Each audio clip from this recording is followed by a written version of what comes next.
Dr. Shomali, thank you so much for talking to us. So you have produced over 4,000 lectures on social media. What sort of impact have these lectures had on society? In the name of God, the compassionate and merciful. I don't know exactly, because there are people that watch it, I don't know. Whenever I travel, people say, "We are following you." So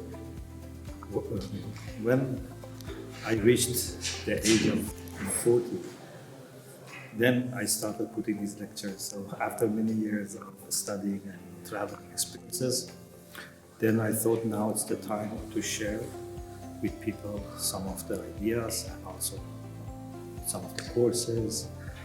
And initially, I was hesitant to record, but then people said, please. So now I try every lecture I give to record, put it on there. It's very simple. I don't use sophisticated equipment or technology, but I just try to record and register these ideas for people of this time, but also for people in future, so that maybe some find it useful. People send me comments. People say, for example, how when they were ill or have been suffering, that some certain lectures help them. People who, for example, want to teach, certain lectures help them. People who want to do interfaith, certain lectures help them. So I have a wide range of topics that over years I have covered, and people depending on their interests or needs. But there are also people that they say we try to watch every lecture that we put, and we have such also audience. So we try to use this technology in the way which would be useful. So a lot was spoken about, not just talking about religion per se when we talk about interfaith dialogue, but we also need to take into consideration the struggles that people are going through. For example, xenophobia was mentioned, the economic crisis that the countries are faced with, the wars, of course. But how do you then put that into practice using such methodology, using this type of interreligious dialogue? We believe that God is very close to the people who suffer. We have a divine saying that God says, "I am close to the people whose hearts are broken."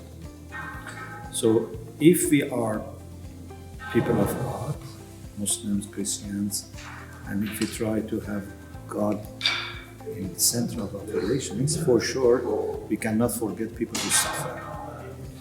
Therefore, we need to address together common challenges of humanity, common sources of suffering.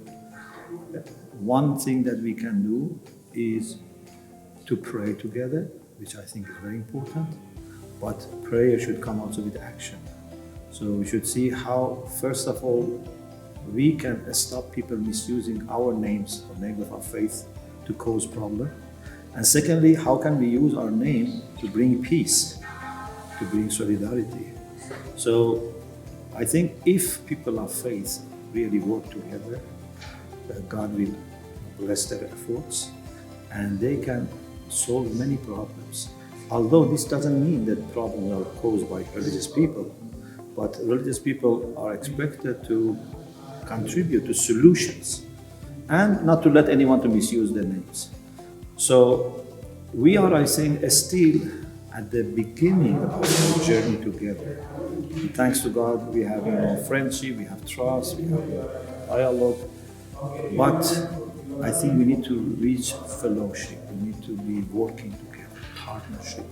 So there should be charities, there should be NGOs that are run by Muslims and Christians together and help any person in need. They may help Muslims, they may help Christians, they may help even someone from outside their faith communities, but working together. I think that's the future. The future, I think people of faith will reach that level of understanding and maturity that they would have God in their mind and anything else comes under God, not next to God. If God is the center of our attention, then for sure we will be doing our best to reduce the suffering of humanity, the pain of humanity. God has given enough to all of us to live prosperously. But unfortunately, injustice, unfortunately, misuse of power causes poverty, deprivation, etc. So if we are good children of God, I think we have enough for the whole family.